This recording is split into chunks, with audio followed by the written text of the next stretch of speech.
Hello, thank you. It is an honor to be asked to speak to you today about distance learning. And if there's anything I learned about distance learning is that I should not be doing a live speech about distance learning. So here's my best attempt to actually share some insights with you. I sure hope this goes well. Hi. Oh, I forgot to plug in my computer. While I'm down here, this is Distance Learning, returning with intention. I'm back. You're probably wondering why I have set up my office in my living room. You see, my college son, Josh, he's home. He's been living in my office before he goes to Berkeley. Here he is. Dad. And I also have my son, Jake. Okay, I'm leaving. Make sure Mom pays my housing. Sure thing, Jake. I'll make sure that I take care of that. He's my middle child and going off to UCLA. And here's Kirsten. Can you do me a favor and stop tap dancing, please, while I'm doing this presentation? Okay. And playing the piano. Kirsten! Sorry. Needless to say, teaching from home was less than optimal, and I experienced a plethora of emotions during these trying times.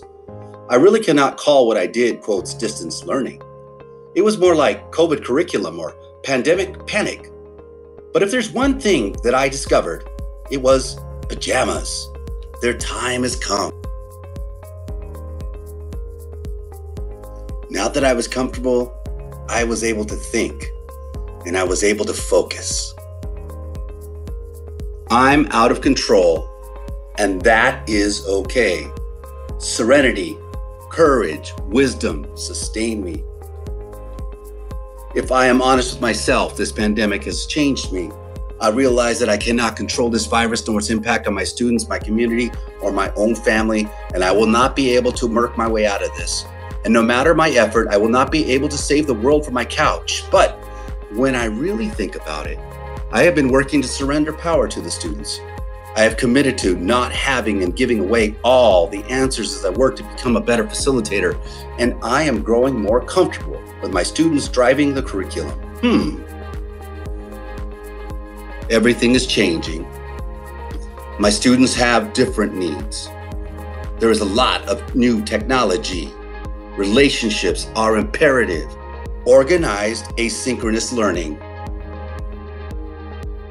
And if you want to know another thing I learned, teachers are essential.